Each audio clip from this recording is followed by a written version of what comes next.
I'm Carla Reeves, and this is Differently. Whether you feel stuck in survival, navigating a change, or seeking more for your life, may this podcast be your weekly nudge to take a risk, to build a life that is uniquely bold, authentic, and in alignment with your deepest values. After a decade of coaching individuals from corporate leaders to creative artists to multi-million-dollar CEOs, I'm convinced we are far closer than we realize to what we deeply desire, and it's a willingness to do differently that can change everything. Welcome back to another episode of the Differently podcast. If you're looking to get unstuck, calm the mental noise, and regain ownership in your life, you're in the right place. In today's episode, contrary to what your mind wants you to believe, is your access point for relief, calm, and intentional forward momentum. A client who finished working with me said that the slowing down habit is her number one habit that influences everything. She said, I must take care of my heart and mind, not just my body, not just my home or my work, because this is the one habit that influences everything. And this one habit requires you setting aside space in your day to slow down. Our guest today, Camille Smith, is back with us. You can find her first episode, How to Slow Down, which aired in February of 2023.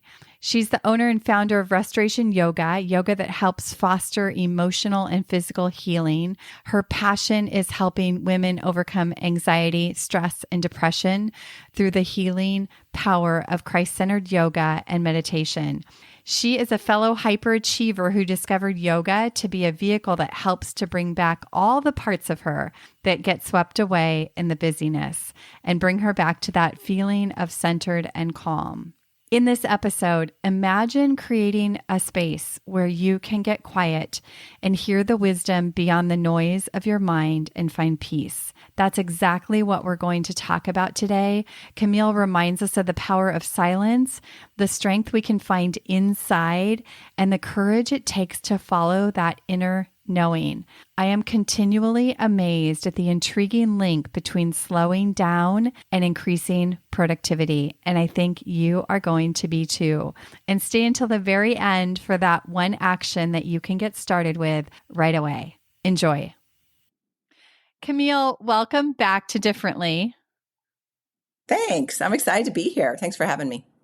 I'm excited to have you back too. And if you didn't hear Camille the first time, you can go back and listen to her. She came on and talked about how to slow down. And that was on February 23rd of 2023. So make sure you take a listen to that. And today we're going to talk about this idea of sacred space. So bring us into the fold of what that means in your life and kind of get us in the right mindset for this conversation. Yeah, sure. Well, sacred space, what that means basically is a time and a space that I feel like we all need to be able to come to ourselves. You know, there's so much noise in the world. We live in a very busy time in our evolution. You know, there's a lot of information. We live in the information age and it's out there everywhere. And yet, you know, we still struggle so much with different kinds of mental illness and anxiety and depression. And I think a lot of it is that we've lost that time to ourselves. I guess that's what it is, to be able to figure out what's what. And without that, you get off you get off on another route and you don't know who you are anymore. And it's easy to get lost. So it's really been crucial for me to come back to myself. Yeah. So why is that so uncomfortable for people? Oh man, I can't speak for everybody, but as far as being uncomfortable, sometimes we don't want to hear our own thoughts. And I have this running joke with my husband because I used to teach meditation years ago and I still incorporate that into what I do. And he would say, I can't think of anything worse than being quiet and listening to the sound of my own thoughts. So I think that's a big part of it, is that we're afraid to listen to what our own thoughts are, or to tune in to our own inner dialogue to see what's there. But awareness is the first step in any change. You can't change anything until you're first aware of it. And that's what sacred space holds for you, is the ability to see what's there. You have to unpack everything and look at it and be like, this is here and this is what's causing the problem. But if you'd rather not look at it, then, it'll just keep going on and louder and louder. And then finally you'll be like, okay, willing to look at it. Yes. Yeah, I think I used to lead writing retreats. I mean, I still do in some way, but I had a former business called Sanity Journals, and I would take people into a writing experience. And so often people would say, like, they're afraid of what they're going to find when they sit down and get quiet and start writing. And I would always tell them, like, it's, it feels scary in our mind, but when you actually start doing it and you get past some of that initial noise, there's nothing to be afraid of. And it's like treasure on the other side. Yeah, I agree. I think that once you decide you're going to do it, and you just, sometimes the resistance around us, it feels like a brick wall. But yet when we turn ourselves towards it, we turn, anytime there's darkness in a corner of a room, for instance, if you have a flashlight and you shine it in the corner of that room, there's no more darkness. And it's the same with our psyches. As soon as we really look at it with a feeling of grace and a feeling of gentleness, I always say to my yoga students, see yourself as a gentle, curious observer. Mm-hmm. And I love those words, gentle and curious, because sometimes we're observing and we're not gentle with ourselves. We're mad. Like, why do I keep doing this? Why do I keep saying this? And then observer puts you in the space where you are just watching, which means there's not so much of the need to make a judgment. If you're just watching, you're just like, I'm just here to see what's up. Mm-hmm. And those two adjectives can really help the process of turning within, turning inside of yourself and looking at what's there. It's so true. And I love that question of, just looking to see what's up, because whatever is noisy in that space is likely shading your entire experience of life. And if you're willing to look and discern what that is and ask questions like that, and that's your starting point, like you're saying. Yeah, for sure. I am in the trauma work that I do too. I have learned that the more people are able to express what they see and feel, it's like instantaneously. It's so amazing every time it happens. It goes away. Dissolves. It's done. It dissolves. And it's because you looked at it. It's because you gave it a voice, and that's what was needed. So when you don't give those thoughts and feelings a voice, they're just like ping-ponging around and around, and they don't have a way out, and they get noisy, and that's uncomfortable. Yeah, you use the analogy of the flashlight, and a lot of times with my clients, I'll say it's kind of like a house, and like after a lot of life has happened, sometimes we shut the doors or we shut the blinds and it feels dark. And it's the work I do with clients too, like you do, is kind of going in and like opening the blinds and opening that door and letting air in. And when people just express what has been so in that darkness for them, it's almost like there's just light all of a sudden. It's no longer, and it's not as scary as it once felt. So powerful. So this is what having sacred space can do for us, right? So say a little bit more about what this has meant in your life and how this has supported you in your life.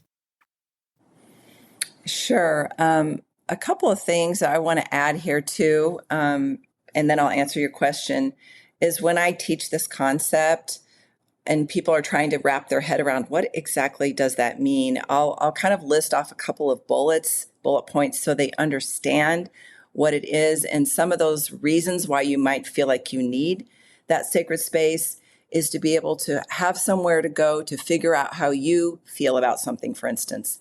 If you are the kind of person that easily takes on other people's opinions, you might need your own space to be like, how do I feel about this particular subject? So that's one way that you can benefit from the sacred space. Also, you need a place to like meet your higher self, to meet God, to meet, the Holy Spirit, whatever you call it, to hear what that wisdom is and get quiet because of the noise out there.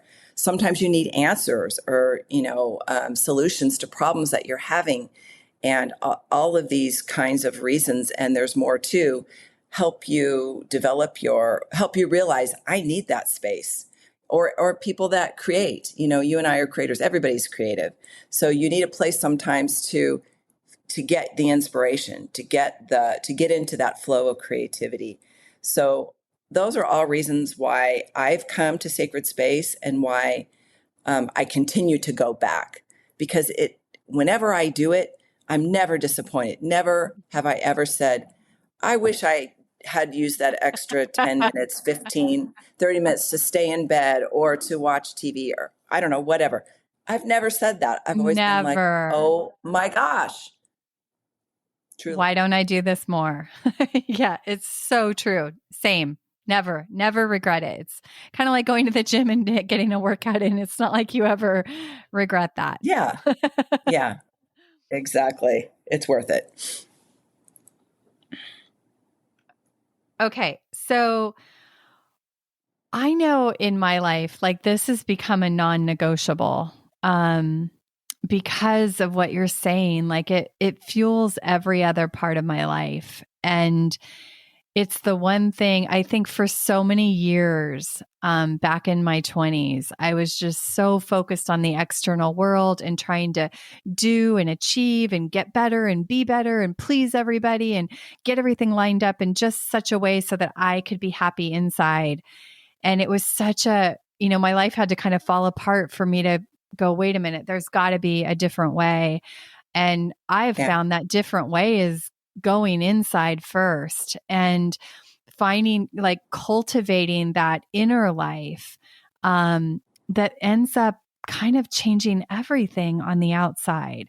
And, you talk about like going there to get quiet and, meet God or whatever it is for you, that is like, I don't feel alone. I don't have to bear this all myself. I can get quiet and listen instead of trying to figure everything out. I can listen for the next step or listen for the answers. And the benefits go on and on and on and on and on.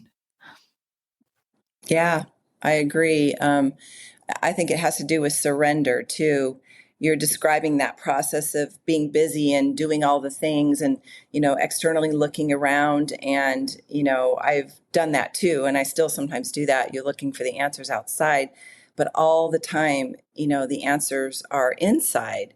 And so when you take time to look inside and you kind of surrender and realize that you have your own unique path to follow. And so no matter how hard you try to do all of the things on the list of the person who you just spoke to, the things they did, it might not line up for you because you're different. But when you go inside and you listen and you cultivate that space, then you start to really get in the groove of who you are and what you're here to do. And that is just delicious when you get there, because you feel like, okay, I'm where I'm supposed to be. And a lot of it is comparing, and we naturally compare ourselves. We look at other people around us who we perceive to be more successful, or, they're raising their kids better, or their business is doing better, or they're making more money, or they're driving this car, whatever it is. We naturally compare. It's just the way that we are as humans. But the more we turn inward and we realize where we're our own selves, it's easier to not compare. And it feels like freedom when you do that. Oh, so true. I mean, I lived so many years wanting to please everybody else or do the right thing or follow somebody else's method or path. And I often tell my clients that too, Camille, that nobody else can see your compass. Nobody else can see that design. And so, I mean, for years of my life, I've like gone to experts or gone to these things, hoping that somebody's going to point me out and be like, yes, you go do that thing that I already knew on my heart I'm supposed to do, but I want someone else to tell me to go do it. Right? It's more of a Yeah. courage issue. Yeah. Like you need permission or validation from somewhere outside. And that's pretty natural. But when you go within, you don't feel alone. You get the answers that you need and that are just tailor made for you. That's another thing I love about coaching, Mm. one-on-one coaching, is that you're taking your client next to you and you're helping them look at their own situation and helping them tune in. It's like you're a guide, right? You're not giving them all the answers. You're coming alongside them and helping them to have the confidence and the courage to look inside to find those discoveries. And it's really exciting. That, Oh, as a coach and a teacher, it's one of my favorite things, is to watch the light bulbs go on and watch my clients be like, realize who they really are. Oh my gosh, it's the best. yes, yes, yes, yes. And it's not, sometimes people feel like, or my clients will feel like they've lost part of themselves, or they've lost their spark, or they've lost this purpose or design. But it's usually just covered up by a lot of life. And when you can clear some of that away, it's all still there. It's all still there. You haven't lost it. And it's not, Yes. And that's and what it's, you help them do, is kind of chip away, right? yeah, chip away. And it's Or like, peel away. it's not that you need to become somebody different or better. It's really about just becoming more of who you already are, right? Yes. I always say you need to be the youiest you can be. I love And that. a lot of alliteration, but it's really true. No one else is here to do what you're doing in the way that you're doing it. And so when you are able to be that version of yourself, of course, you feel amazing, but you shine really bright, and it automatically gives permission for other people seeing that. They're like, oh, I want that. And then it's like a domino effect. So you're serving the whole world the more you can be yourself. It's so true. So how, for somebody who's never done this, what does sacred space look like for you in your life? Is it always the same? Do you change it? Does it change with different seasons in your life? Yes, to all of that. So it does look the same but different. And so when I'm talking about sacred space, I'm talking about a time and a space. So first of all, you have to carve out time, because that's the way we do things. We have a calendar and we have a clock, and that's how we run life. And so you have to find time to do it. And depending on what else is happening in your life, that might need to change. When I had young children, or even children that were school age, then I was busy in the mornings. And I'm a morning person, so it's easy for me to get up early, but I don't want to get up that early. And so I had to find different times of the day to do it. And I wasn't very consistent. So as soon as I found a time that worked for me, and right now it's early morning, and I absolutely love the time in my house when no one else is awake. It's my favorite time. And some people like it at night when everyone goes to bed. I've heard some of my friends say they just love that time. So it just Mhm. depends on your season in life, and it changes. And then what I do in the space has changed too. First, it used to just be, okay, I'll say my prayers, and, maybe I'll write in my journal. And, now it's become a lot more, because the more I've given to that time, the more it gives me. And now when on occasion, I don't have time to do it, or just for a few minutes, I miss it, because it doesn't give back to me those things that I'm looking for, answers and solutions, and just getting centered with myself. And so, yeah, it does change, and it evolves naturally. Whatever I'm interested in, whatever I'm reading and studying, it just goes along. And, I feel like God helps me to learn things and to expand my mind so I can grasp things more easily during that sacred space, because I always invite him in too. And so it makes it really always changing, always evolving, and always exciting, truthfully. Mhm. It's so true. I think back to when I very first started this in my life when I was a new mom. And that time I would get up early. I would get up before the babies were awake. And that time was so precious. And it started with maybe even just like 10 or 15 minutes. It wasn't a lot of time.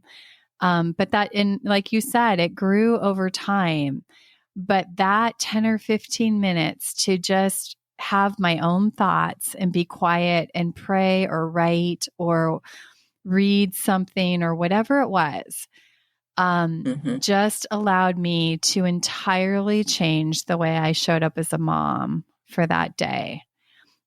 It really did. It was a I'm sure your lifesaver. kids noticed it. Even if they Well, didn't say it, I'm sure they noticed it. Well, I did know I noticed that at that time, because what led me to doing that was actually the opposite. I was feeling like I was losing my sanity as a mom. I'd waited so many years to be a mom. I dreamed of that. And I started feeling like my sanity was slipping. And I looked around and there were so many moms that were feeling the same way, and it was rippling to the way they parented. And I knew I didn't want that. But honestly, I didn't know how to do different. But I felt God calling me to write at that time. And so I started carving out space to just write. And as I did that over a period of time, I noticed that when I was calmer, my children were calmer. And so there was a direct reflection of, when I was edgy or tired or stretched or impatient, and not taking that time, then my kids you know, were reflecting that too. And so it was kind of one thing I could do that really started to shift their world too. And it was so rewarding. Yeah. Yeah. You lead by example, including your energy, right? The way the house goes is the way your energy goes.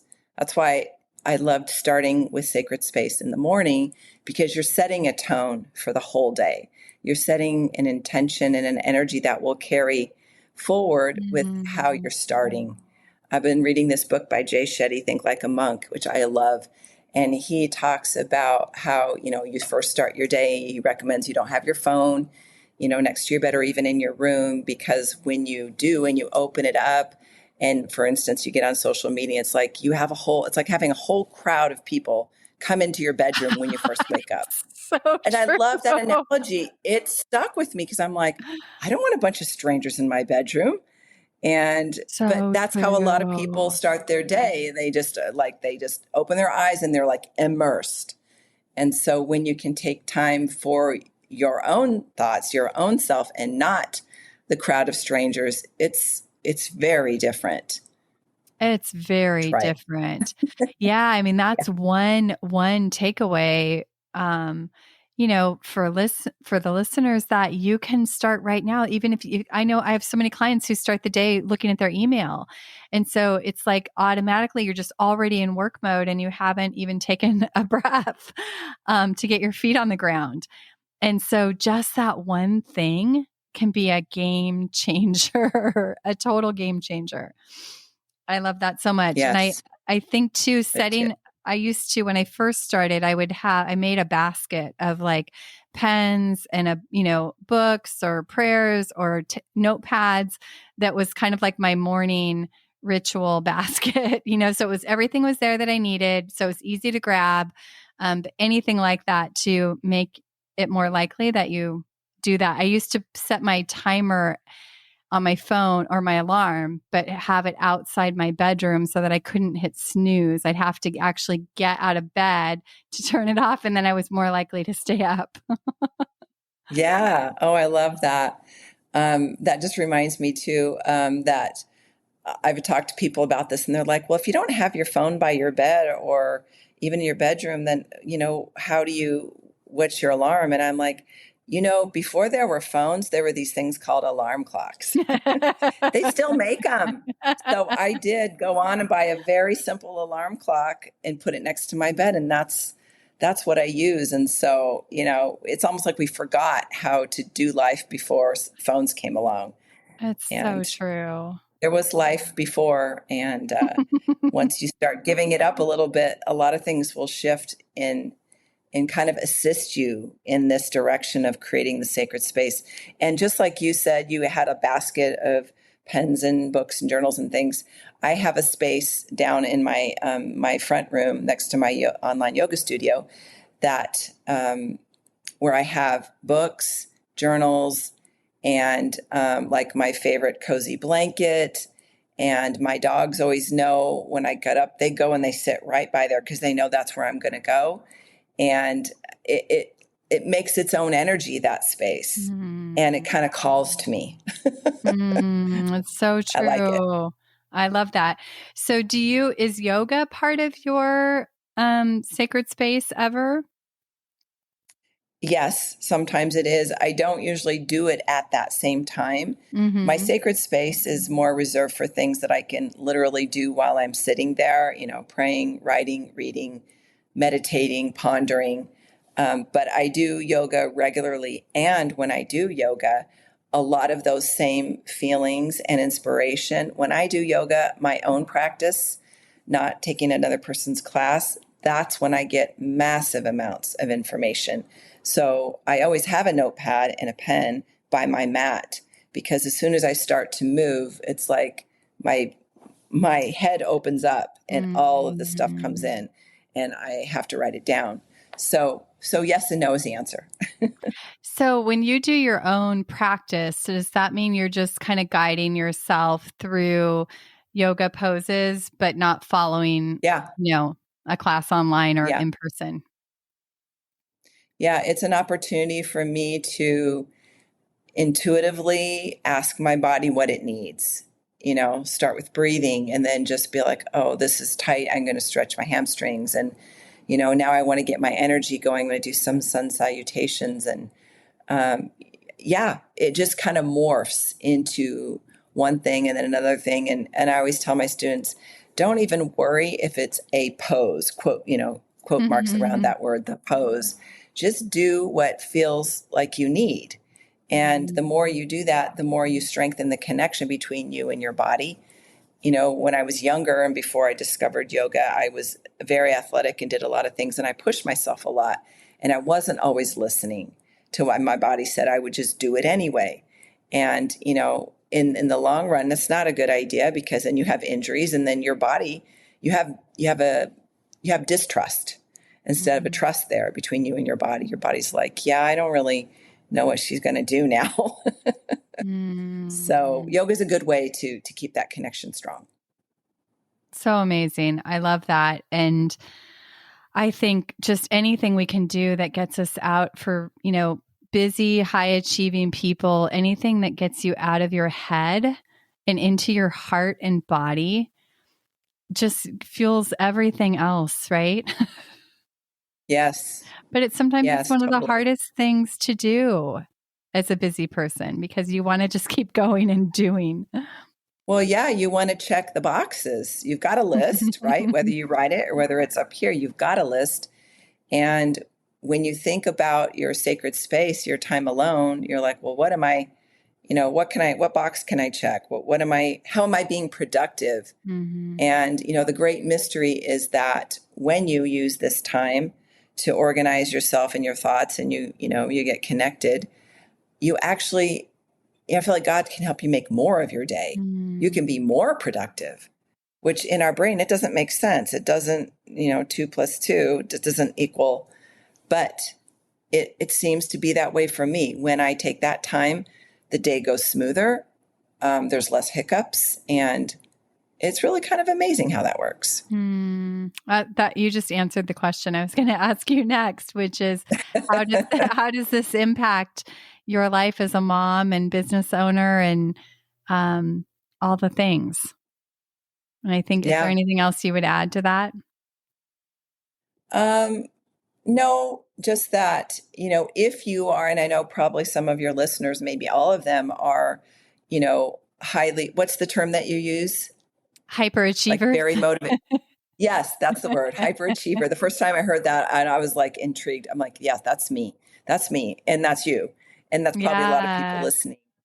We are the people that need it the most because doing this consistently has helped to slow that engine inside of me that just is like go, go, go, go. And it's taken this time to help it to calm down. One of my most recent favorite affirmations is, I have all the time I need to do what I need to do today. I have as much time as I need to do what I do today. And I say that to myself frequently when I feel myself going back to the old way of, you're not doing enough and you still have 3 things on the list and it's almost 5 and you haven't finished them, and whatever the dialogue is, I go back to that. And when I do that and I say that and I believe it, everything just calms down. And I still get a ton done. I still get done what I need to.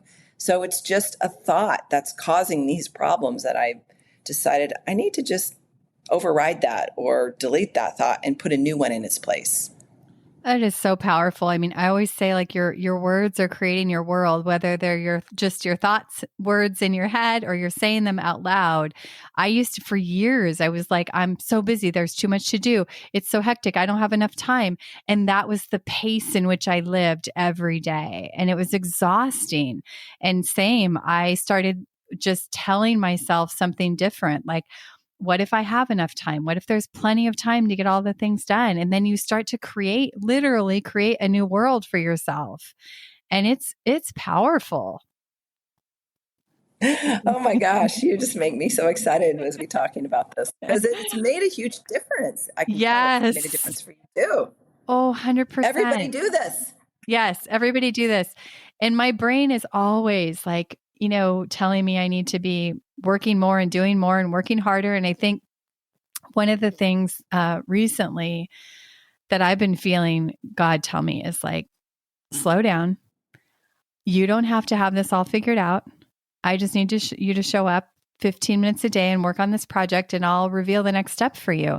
And slowing down is so counterintuitive to people that want to be productive, right?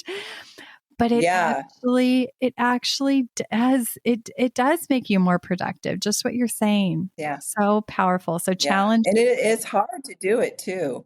I'm not saying it's easy if you're wired that way, and maybe even if you're not wired that way.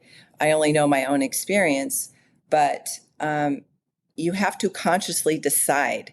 Intention is very strong, and you just say, I don't want to do it this way anymore.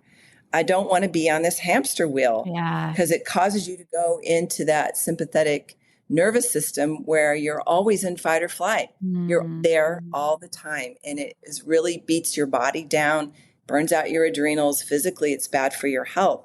And so if you can just make the decision, I don't want to play that way anymore. There's another way. Like you said, a whole new world opens up in front of you and helps you realize that you do have the time and that you will get the answers, and then, he'll help you find them. And you don't have to stay doing it the same way on that hamster wheel. You can get off. Yes. And it's a practice, not a perfect. It's something I have to practice on a daily. I have to practice every day and teach it. And I think for people like you and I, we teach it too, because that helps us keep it alive in our own life as well. So true. Yeah. Okay. So can you give us an invitation for people that want to start doing something? Just give us an invitation of how we might get started maybe today.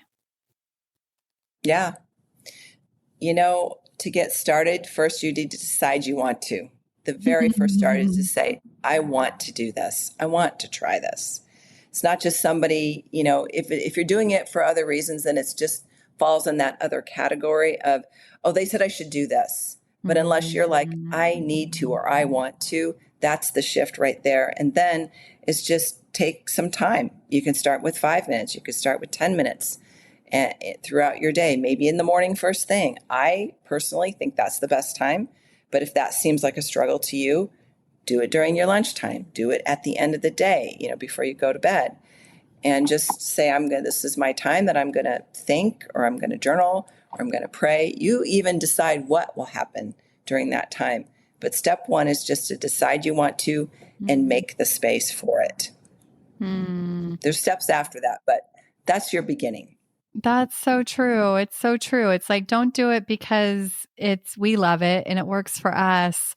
Do it because something really resonates in your heart as you're listening to this, that it's like, this is maybe the thing I need next, that I'm being called to next. Like, like I was being called to write. It's like just listening to the call and show up. You might not see the rewards right away, but if you keep showing up, they will appear. I promise. Oh yeah. I totally agree. It's amazing. It's wonderful. I could talk about this all day long. You're so good. So tell people what you're up to. I know sometimes you're hosting retreats and doing different things. Yep. You have classes. So let people know where they can find you and what you're up to. Sure. I do a lot of different events. I love to do in-person retreats, but I have my main, I guess, thing that I do is online. I teach Christ-centered yoga online 3 days a week. And, if it's something that sounds interesting, looking up at Restoration Yoga. I also do individual coaching. I'm a trauma integration coach. And so I help people integrate the yoga practice, which is so good for getting into your body, and healing. And so I love, right now I'm working on a group coaching program that I'll be bringing out here pretty soon. And so that I also love groups of people. So I love to do things like, talking here with you, or any kind of group event with women, not just women, but, bringing people together in a community, because I feel like that amplifies whatever you're learning. If there's, wherever two or more of you are gathered in his name, whatever that song is. Yes. That's one of my favorite vibes is that. So, find me on Instagram. I'm there. Find me I have a YouTube channel. It's Restoration Yoga. And my website, restoration-yoga.com. And if you want to really see what I'm doing next, probably get on my email list. And that's the best way to keep figuring out what I'm doing next. I can't stop. Me either. I can't stop creating. It's what I love to do. And I know. I'll keep doing it. It's like the air I breathe. So fun. Same. Oh, thank you for shining your light here and in the world. Having me. I appreciate you. Have an amazing day, everybody. And Camille will be back, so be on the lookout for her. Thanks, everybody, and thanks, Carla. Hey, thanks for tuning into this episode of Differently. I hope it stirred your thinking, and I invite you to take one inspired action from something that stood out to you. If you want to hear more conversations like this, be sure to hit follow on your favorite podcast app. And if this episode could impact someone you know, please help us spread the word and pass it along. Remember, new episodes drop weekly. See you next week.